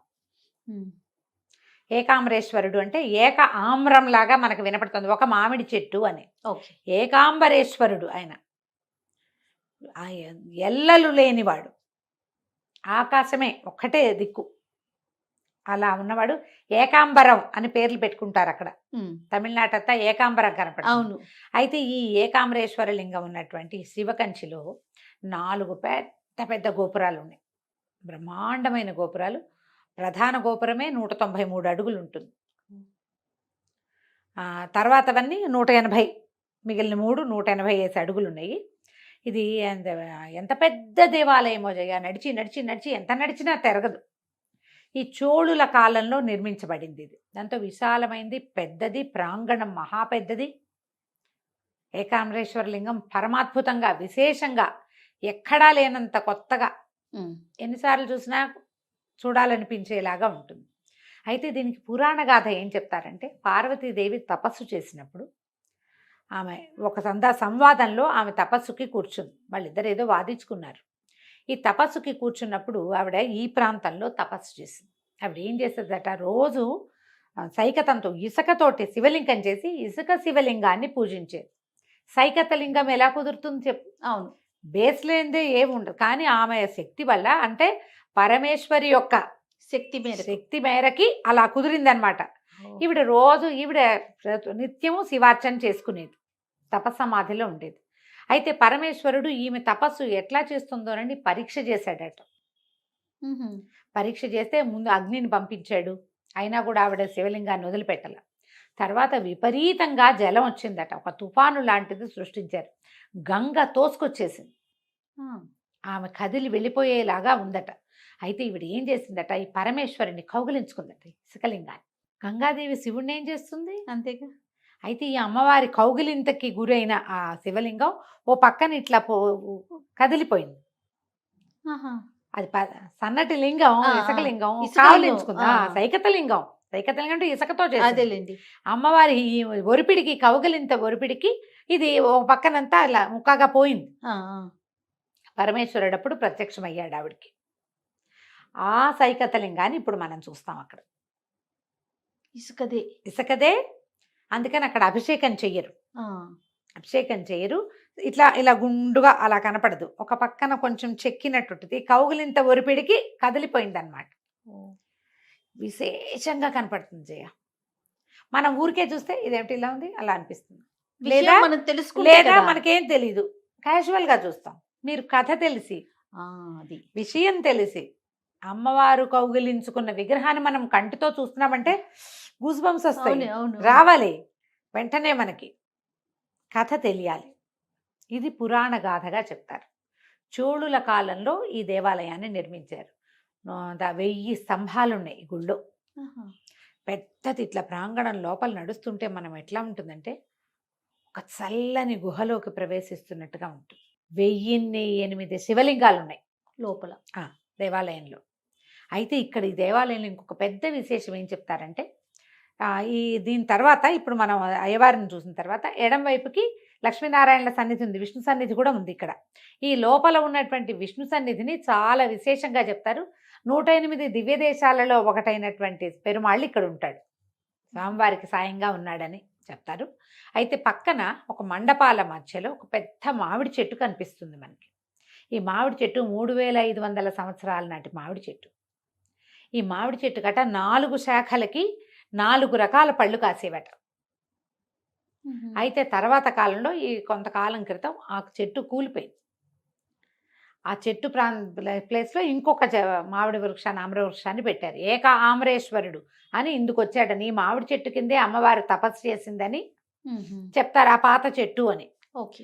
అయితే ఇప్పుడు మనకేం కనపడుతుంది, ఆ మామిడి చెట్టు తాలూకు కాండాన్ని ఒక గ్లాస్ బాక్స్లో పెట్టి మనం గుళ్ళోకి వెళ్తుంటేనే మనకు ఎడం వైపు కనపడుతుంది, కనిపిస్తుంది. నేను 3-4 సార్లు చూడడంతో నాకు అది అసలు అట్లా బ్రెయిన్లో ఉందన్నమాట. ఈ లోపల మండపంలో ఈ మామిడి చెట్టు ఉంది కదా, మామిడి చెట్టు దగ్గర ఇట్లా ఎత్తుగా మండపం కట్టి ఉంచుతారు. చుట్టూతా నుంచి చూడొచ్చు. అక్కడ శివపార్వతులు ఇద్దరు ఒళ్ళో కుమారస్వామిని పెట్టుకుని వివాహ దంపతులుగా కనిపిస్తారు మనకి, కళ్యాణ దంపతులుగా. సోమస్కందమూర్తి అని ఒక ప్రత్యేకమైన స్వరూపం ఉంది. స ఉమా స్కందమూర్తి, ఉమతో కలిసి ఉన్న స్కందుడు కలిసి ఉన్న మూర్తి అని. శివపార్వతులు ఇద్దరు ఉండి మధ్యలో కుమారస్వామి ఉన్న స్వరూపాన్ని చూస్తే సంతానం కలుగుతుంది. మనం ఏం చెప్పుకుంటాము, ఇది ఎప్పుడు స్కందజననం చెప్పుకుంటే అవునవును బాగా సంతానం కలుగుతుంది, ప్రతిసారి చెప్తాం కదా. అవునండి. ఈ సోమస్కందమూర్తిని ధ్యానం చేసిన, ధ్యాసలో ఉన్న, చూసి నమస్కారం చేసిన, సంతానం కోరుకున్న సంతానం కలుగుతుంది. ఓకే. ఈ సోమస్కందమూర్తిగానే మనకి ఇక్కడ దర్శనమిస్తారు. ఎంత బాగుంటుందో.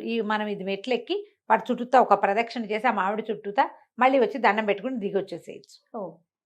ఇక్కడ తపోకామాక్షి కూడా కనపడుతుంది. అమ్మవారు తపస్సు చేసింది కదా ఇక్కడ, అవును, కామాక్షి స్వరూపం ఇక్కడ తపోకామాక్షిగా కనిపిస్తుంది. పెద్ద విశాలమైన పురాతనమైన విపరీతమైన ఆధ్యాత్మిక భావాలు కలిగించేది.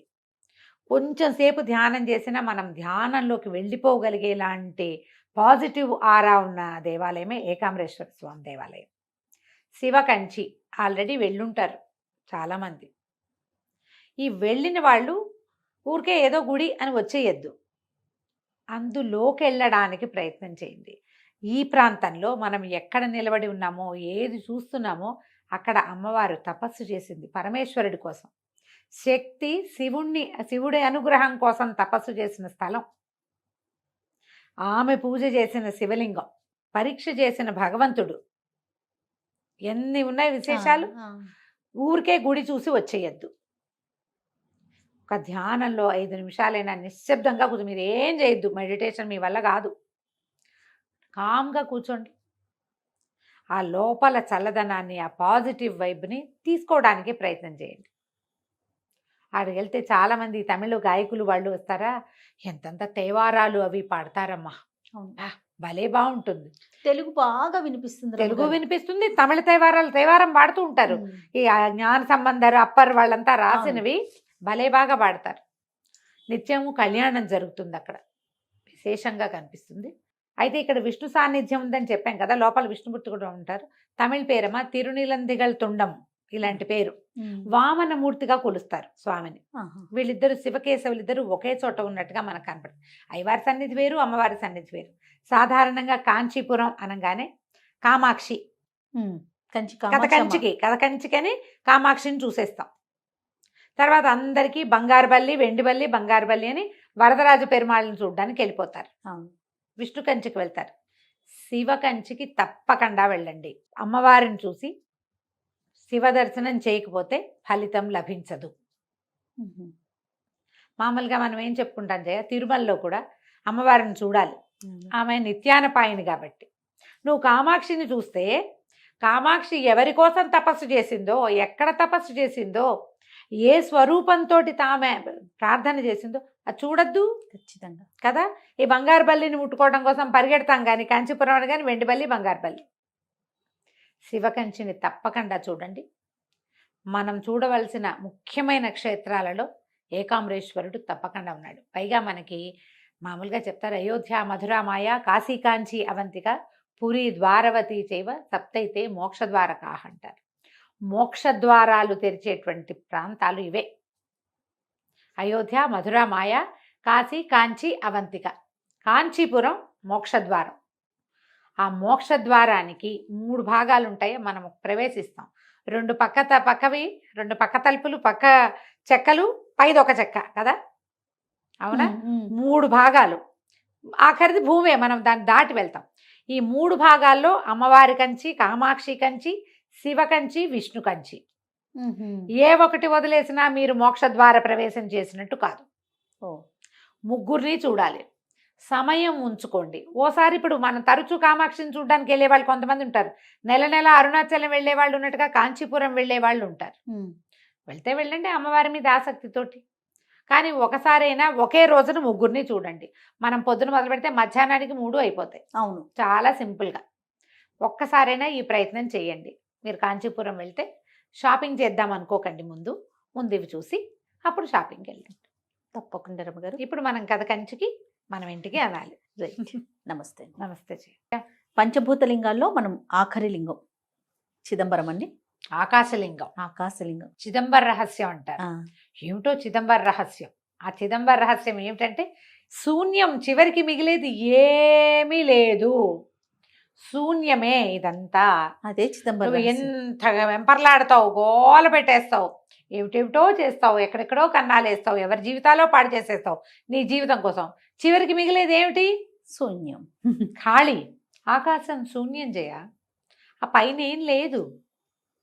ఆ లేనితనాన్ని చూపించేదే చిదంబర రహస్యం.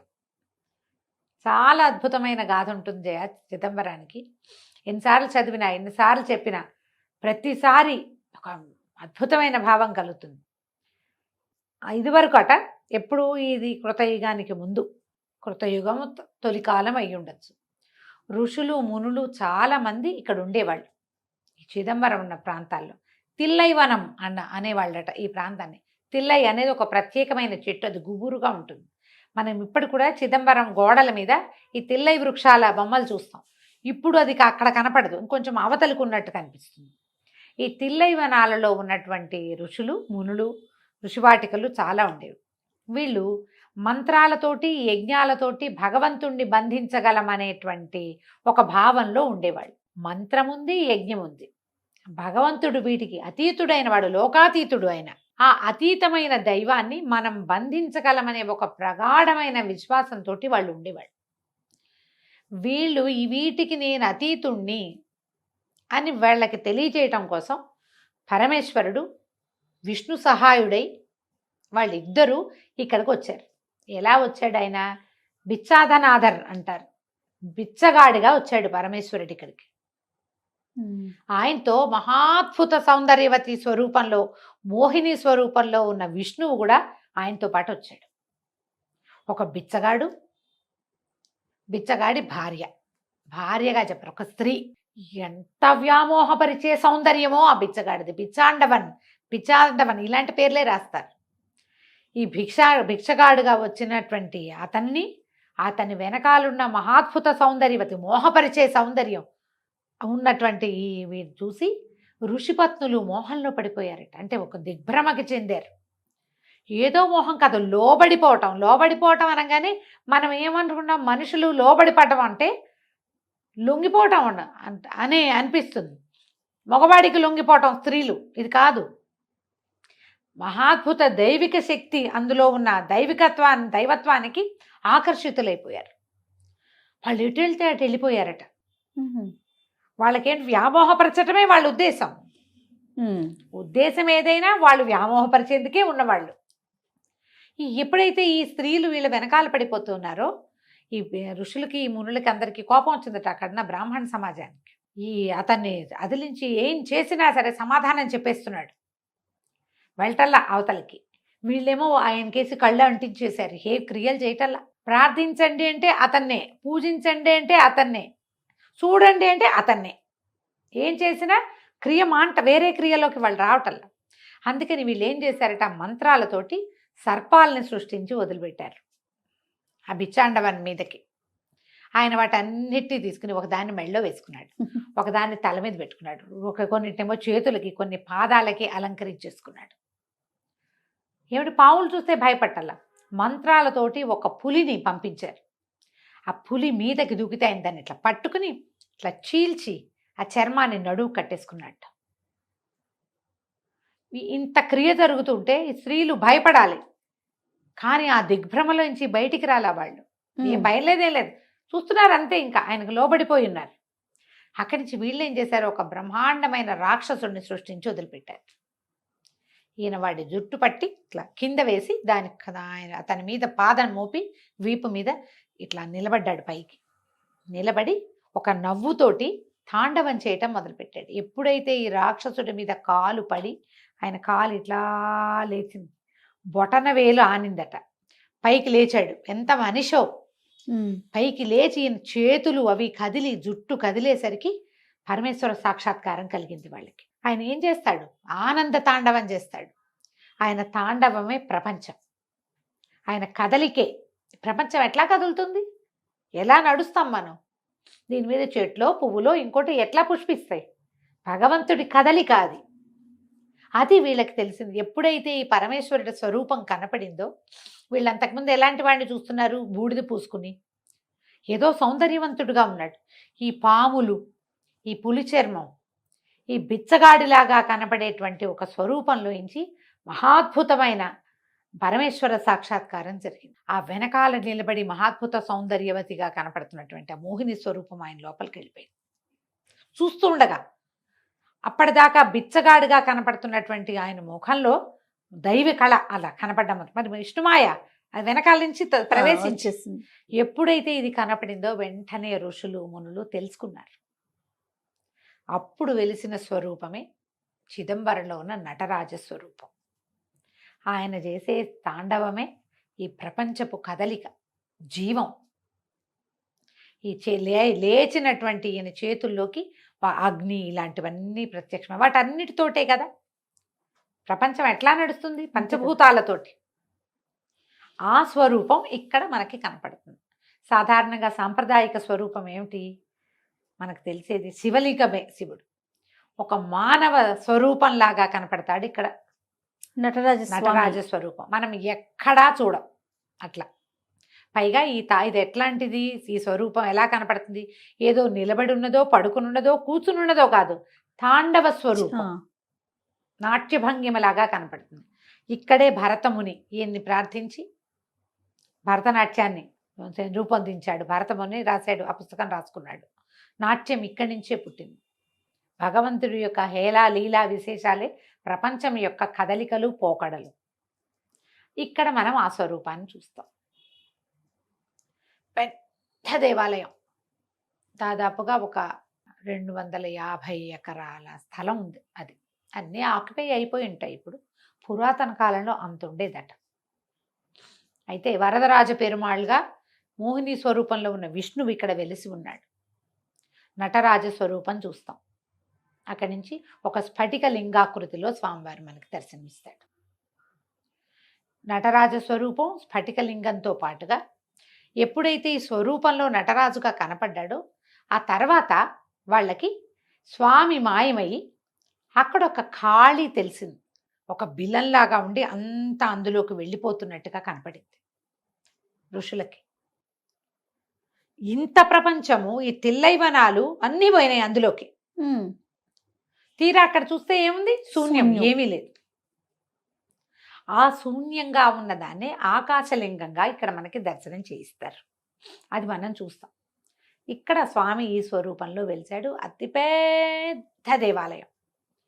ఎన్ని ప్రాకారాలో, ఎన్ని గోపురాలో, ఎంతంత ఎత్తో, ఏమి కట్టుబడో, నడిచి నడిచి నడిచి నడిచి కాళ్ళు పడిపోవాల్సిందే. ఎంత అద్భుతమైన సేవాకాలాలు, అమ్మవారు ఎంత సౌందర్యవంతంగా కనపడుతుందో, వరదరాజ పెరుమాళ్ళు ఎంత అద్భుతమైన దర్శనం ఇస్తాడో. జీవితంలో ఒక్కసారైనా చిదంబరం చూసి తీరాలి. మనకి అప్పరు, జ్ఞాన సంబంధర్, మాణిక్య వాచకర్ ఇలాంటి పేర్లున్న సుందరమూర్తి నాయనార్లు, ఈ నాయనార్లందరూ కూడా నందనారు, ఆ నందనారు వీళ్ళందరూ కూడా ఈ చిదంబర స్వామి సేవలో పునీతులయ్యారు. ఒకసారి 6 సేవలు చేస్తారు రోజుకి. ఒక్కొక్క స్వామికి ఒక్కొక్క పేరుంది. తిరుమేని, సకల తిరుమేని, నిష్కళంక సకల తిరుమేని ఇలాంటి పేర్లతోటి పిలుస్తారు. మనకి స్ఫటికలింగం చక్కగా కనపడుతుంది. స్ఫటికలింగం కనిపిస్తుంది. నటరాజ స్వరూపంలో ఏదో చిన్న ఇరిటేషన్స్. నటరాజ స్వరూపంలో ఉన్న స్వామిని కూడా మనం దర్శనం చేస్తాం. అయితే ఇప్పుడు ఆకాశలింగం చూడాలి. తీసుకెళ్తారు అక్కడికి. ఒక కర్టెన్ అడ్డు ఉంటుంది. తెర తొలగిస్తే బంగారు బిల్వపత్రాలు వేళ్లాడుతూ కనపడతాయి మనకి. వాటి వెనకాల ఒక ఖాళీ ప్రదేశం కనిపిస్తుంది. ఖాళీయేగా అనిపిస్తుంది, ఖాళీ కాదు. మనం శివలింగాన్ని పూజిస్తాం. తర్వాత నటరాజ స్వరూపంలో స్వామి కనపడతాడు. అంటే సగుణ బ్రహ్మ భగవంతుడు మనం పూజ అందుకోవడానికి వీలుగా మనకొక స్వరూపాన్ని చూపిస్తాడు. నువ్వు రోజు రూపానికి పూజ చేస్తావు, రూపానికి అభిషేకం చేస్తావు, రూప ధ్యానమే చేస్తావు. అక్కడి నుంచి ఆ రూపంలోంచి రూపం లేకపోయినా పూజ చేయగలిగే దారిలోకి మనం వెళ్ళాలి. నటరాజును చూస్తాం, పెద్ద మనలాగానే స్వరూపం, కాళ్ళు, చేతులు, కళ్ళు, పెదిమలు అన్నీ ఉన్నట్టుగా కనపడుతున్న స్వరూపానికి పూజ చేస్తాం. తర్వాత ఆయన తాలూకు రూపమే ఒక చిన్న స్వరూపంగా కనపడే లింగ పూజ చేస్తాం. దాని తర్వాత ఇంత కాళ్ళు చేతులు ఉన్నవాడిని, ఎంతో స్వరూపంగా కనపడే నాట్యం చేస్తున్న వాడిని పూజించి, చివరికి ఒక చిన్న లింగ రూపిని పూజించి, లింగ రూపిని దాటాక మనం ఏం చేయాలి? నిరాకారుడైన పరబ్రహ్మని పూజించాలి, భావించాలి, తెలుసుకోవాలి. ఆ శూన్యం వైపు ప్రయాణం చేయాలి. ఆ ప్రయాణం చిదంబరంలో జరుగుతుంది. ఇప్పుడు మనం ఉన్నాం, అన్నీ ఉంటాయి, కరచరణాదులు బోల్డ్ ఉంటాయి, వీటికి బోల్డ్ అని వ్యవసాయాలు ఉంటాయి, రకరకాల పనులు చేస్తాం, ఏంటో చేస్తాం. దీని అంతకి ఆధారం ఏమిటి? ఇక్కడ ఉంది ఒక్క జ్యోతి, అక్కడికి వెళ్ళాలి. జ్యోతిని దాటాక పరంజ్యోతే. ఇంకా ఇప్పుడు దీన్ని దాటాక ఇది పోతే ఎక్కడికి వెళ్తుంది? అది ఎక్కడికి వెళ్తుంది? అది వెళ్ళేది ఎక్కడంటే ఈ ఆకాశలింగం. ఇది ఎక్కడికి చేరాలో దానిని మనకి ఇక్కడ ఏమీ లేదు, ఈ నాదనే ఈ వెంపర్లాటని దాటు, ఇదే భగవంతుడనే దాన్ని దాటు. ఇవన్నీ దాటితే నువ్వు చేరేది శూన్యం. ఆ శూన్యమే భగవంతుడు. అక్కడికి చేరే దారిని చిదంబరం మనకి ఒక రోజులో చూపించేస్తుంది. నువ్వు ఊరికే చూసొచ్చేస్తావు. అన్ని క్షేత్రాలు చూస్తావు, ఇది కూడా చూస్తావు. మనం అలా చూడకూడదు. ఏం చెప్తున్నాడో చూడడానికి ప్రయత్నం చేయాలి. ఓసారికి అయితే అర్థం కాదు, ఒకసారికి అర్థం కాదు, ఓసారి చదివితే అర్థం కాదు, ఒకసారి వింటే అర్థం కాదు. ప్రయత్నం చేస్తూ ఉంటే ముందు నేనెవరో తెలుసుకో, మనం ఎవరమో తెలుసుకోవాలి. అక్కడి నుంచి ఈ నేను ఏ నేను నుంచి వచ్చింది, అసలు నేనన్నదే లేదని, ఉన్నదంతా ఒకే పరబ్రహ్మమని, అక్కడి నుంచే ఈ నేననే పదార్థం పుట్టిందని, నేను పోయాక ఇది వెళ్ళేది అక్కడికేనని మనకి తెలుస్తుంది. ఆ తెలుసుకోవడం కోసమే చిదంబరాన్ని చూడండి. విశాలమైన దేవాలయము, అద్భుతమైన శిల్పకళ, ఎన్నో మండపాలు, గోపురాలు, ప్రాకారాలు, పూజా విధానాలు, చక్కగా వినపడే తమిళ తేవారాలు. మనకేం అర్థం కాదు జయ, కానీ వింటుంటే భలే బాగుంటుంది. అవును, ఎంత బాగుంటుందో, మహారుచిగా ఉంటాయి అవి వినడానికి. వీటన్నిటినీ చూసేందుకు జీవితంలో ఒక్కసారైనా చిదంబరాన్ని దర్శనం చేయండి. అయితే ఇది మనకి చిదంబరం దేవాలయాన్ని గురించి ఒక ప్రత్యేకమైన విషయాలు కొన్ని చెప్తారు. ఇదంతా మానవ జీవన చిత్రంగానే మనకి కనపడుతుంది. అయితే 9 ముఖద్వారాలు ఉన్నాయి దేవాలయానికి. మానవ దేహంలోని నవరంధ్రాలు అవి, అట్లా చెప్తారు. అయితే ఇక్కడ ఉన్న శివుణ్ణి పంచసభాపతి అని పిలుస్తారు. సభాపతి. ఇక్కడ ఉన్నది ఒక సభ, మొత్తం 5 సభలు ఉన్నాయని చెప్తారు. ఇదేమో రత్న, చిత్ర, రజత, తామ్ర సభలు ఉన్నాయి. ఈ తమిళనాడులోనే ఈ 5 సభా దేవాలయాలు ఉన్నాయి. అన్ని చోట్ల ఇట్లాగే చిన్నగా నాట్యం చేస్తున్న పరమేశ్వరుడి దర్శనమే అవుతుంది. చిత్సభ, ఇది చిత్సభ. తర్వాత ఏమో తామ్ర సభ, రజత సభ, చిత్ర సభ, అలాంటి రత్న సభ, ఇలా సభాపతిగా చెప్తారనమాట. ఇక్కడున్నది ఒక సభ, చిత్సభ. ఈ చిత్ అంటే ఏం లేదు, ఏమీ లేనిది నిర్మలమైనది ఇక్కడ ఉన్నది. అయితే ఇప్పుడు 9 ద్వారాలు చెప్తున్నావా, ఇవి. తర్వాత మన పైన బంగారు రేకులు కప్పి ఉంచారు దేవాలయంలో పైన. ఈ బంగారు రేకులు, వాటికి పెట్టిన మేకులు, ఇవన్నీ కూడా మానవ జీవితానికి సంబంధించినవి. 72,000 మేకులతో బిగించారట. మానవ దేహంలో ఉన్న 72,000 నాడులు అవి అని చెప్తారు. ఇట్లా ప్రతిదీ కూడా మన దేహాన్ని, మనుషుల జీవితానికి సంబంధించినవే దేవాలయంలో మనకు కనిపిస్తాయి. ఒక్కొక్కటి ఒక్కొక్క రకం చెప్తారు. మీరు ఏ రకం చూడాలన్నా వెళ్ళాలిగా ముందు, అంతే చక్కగా పరిశీలించుకోవాలి. అన్ని మండపాల్లో కూర్చుని ఆ పాజిటివ్ ఎనర్జీని అనుభవించాలి. అమ్మవారి శివకామ సుందరిగా కనపడుతుంది. ఇక్కడ వరదరాజు పెరుమాళ్ళు కనపడతాడా, కూటం అని చెప్తారు. ఇక్కడ ఏంటంటే 108 దివ్య దేశాల్లో ఒకటైనటువంటి దివ్యదేశము ఇక్కడ ఉంది. అంటే పక్కన మోహిని అవతారం వచ్చింది కదా ఈయంతో పాటు, ఆమె వరదరాజు పెరుమాళ్ళుగా ఇక్కడ కొలువై ఉంటుంది అనమాట. అమ్మవారు కూడా చాలా విశేషంగా కనపడుతుంది. పుండరీకవల్లి, తిరుచిత్రకూటం అంటారు. అమ్మవారి పేరు పుండరీకవల్లి. 108 దివ్య దేశాల్లో ఒకటైన దివ్యదేశం ఇక్కడ ఉందన్నమాట. దీంట్లో ఇంకొక ప్రత్యేకమైన సంగతి చెప్పాలి. మామూలుగా మనకి దేహంలో 5 కోశాలు ఉంటాయి, తెలుసు కదా, పంచకోశాలు. పంచకోశాంతర స్థిత అమ్మవారిని అలా చెప్తారు. మొదటిది అన్నమయ, ప్రాణమయ, మనోమయ, విజ్ఞానమయ, ఆనందమయ కోశాలుగా ఉంటుంది. మానవ దేహం 5 కోశాల్లో ఉంటుంది. మనం మరణించినప్పుడు వెళ్ళిపోయినాక అన్నీ కలిసిపోయి ఆనందమయ కోశం మనని అనుసరిస్తుందంటారు. అయితే ఇక్కడ ఉన్న 5 ప్రాకారాలు మానవ దేహంలో ఉండేటువంటి 5 కోశాలుగా చెప్తారు. మనమే అంతే. కేవలం భగవంతుడి సృష్టి లీలా విలాసమైనటువంటి మానవుని యొక్క జీవితమే ఇది. ప్రతివాడు ఇలాగే ఎవరికైనా ఉంటుంది. ఇన్ని కోశాలు ఉన్నాయని మనకు తెలీదు, తెలుసుకోము. నవరంధ్రాలు మనకి తెలుసు. ఇప్పుడు మనకి షట్చక్రాలు తెలుసా? అవును. కట్ చేస్తే కనపడవుగా, కనిపించవు, కానీ ఉంటాయి కదా. ఎలా ఉన్నాయో ఈ కోశాలు కూడా అలాగే ఉన్నాయి. అవి కూడా అలాగే ఉన్నాయి. అది మనకి కనపడని విషయము ఉంది, కనిపించే విషయం కూడా ఉంది. రోజుకు 6 సార్లు సేవ చేస్తారు స్వామికి. చాలా విశేషంగా కనపడతాయి. ఆఖరి సేవ ఈ ఆకాశలింగ దర్శనం చేయిస్తారు. ఆకాశలింగాన్ని దర్శనం చేసుకోండి. అవకాశం ఉంటే ఆకాశలింగం నుంచి మొదలుపెట్టి కింద వరకు రండి, భూలింగం వరకు, లేదా భూలింగం దగ్గర మొదలుపెట్టి ఆకాశలింగం దాకా వెళ్ళండి. ఎక్కడికి వెళ్ళినా వెళ్ళామా వచ్చామా కాదు, అనుభవించి ఆ పూర్తి అనుభవాన్ని లోపల పదిలం చేసుకోండి. వెళ్ళొచ్చాక మన మామూలు జీవితం, మామూలు వ్యవహారం కాదు. వెళ్ళొచ్చిన దాని ఫలితం మన మీద కనపడాలంటే మనకి వస్తువో, బంగారమో, ప్రమోషనో కాదు, ఆత్మజ్ఞానం పెరగాలి. ఆ రకమైన తీర్థయాత్ర తప్పకుండా చేయండి. ఈ కార్తీక మాసంలో ఇంత పుణ్యప్రదమైన 5 దేవాలయాలు, ఆ 5, ఈ 5, 10 దేవాలయాలు చెప్పే అవకాశం లభించినందుకు నా వరకు నాకు చాలా సంతోషంగా ఉంది.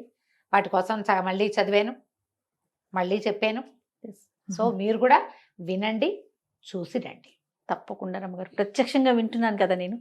నాకు కూడా అవకాశం దొరికినందుకు చాలా సంతోషం. నమస్తే. నమస్తే జయ.